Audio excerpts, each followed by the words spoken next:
speaking of songs you haven't heard forever, I'm going to take you down memory lane here. I've got a list of about almost 10 songs that all start off the same way that this song starts off, and that is with news reporting, right? Setting the tone, the television, the talking head. That's like a fucking staple of ICP storytelling. And I'm going to give you guys a real quick list of all the different fresh songs that start off with a news reporter. You know what I'm saying? Yeah. All right.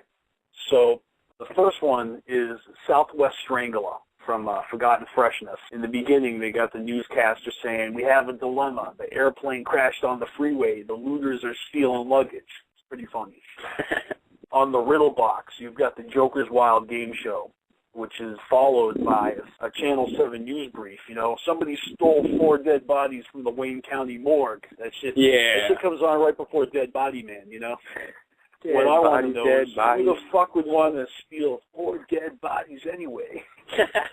One of my favorites, by far, one of my favorite skits. Well, the next channel broadcast, this one doesn't even count, but remember when they're flipping channels before Hallelujah on Malenko? It's like the telethon faith healer dude. They actually like flipping through channels. I thought that was worthy of putting in the list. Not really. But from Psychopathic from Outer Space, Part 1, Dead Ends, featuring Ice-T. We got the reporter on there, and he's on the scene for 3 notorious outlaws that are going to be executed. One by electric chair, one by hanging, and one by firing squad. That's one of my favorites. Hell yeah. Well, that song's one of my favorites. Now, who can forget Bizarre Bizarre? The intros to these 2 CDs with the cloud coverage. These massive clouds start lingering over the city. It becomes a national emergency. It's a seriously epic skit and intro to the album. Probably one of my top favorite releases. I love the way that those intros just kind of draw you right into the madness, or into the music at least. And then I've got Behind the Paint after the first verse, you know, and saying, "Listen, Snippet, look at me, analyze what you see." There's a real news report. After the second verse, Jay's saying he doesn't care what critics say. There's more real news. I can tell that that's fucking Kurt Loder from MTV talking on that shit. I can just tell. I used to watch MTV when I was a teenager, when they've actually played music videos. Yeah, way back when. Fucking Kurt Loder, is that guy even still around? Well, if he wasn't around, I'm sure we heard about it, you know? Right, MTV News would have let us know.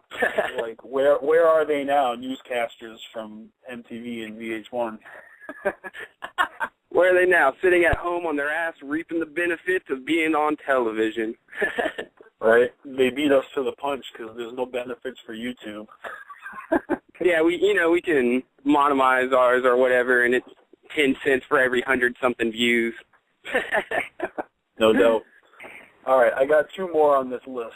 I've got the news at 6 o'clock from The Tempest. 7 people were killed. Police found 38 other bodies. I mean, that right there, that whole song is just fucking kick-ass. And also from The Tempest, you've got the intro to The Tower. And I don't know if this is real or not. I mean, I know that it's based on a real story, but I don't know if that's a real news broadcast when he's talking about the Marine veteran who was an expert shotsman, killed 10 unexpected noontime strollers on the university campus, and it says he was cut down an hour and a half later by a policeman, and then it goes into the song. And that could be a skit, or it could be a real soundbite. Not really sure. It's one of those things we'll never know.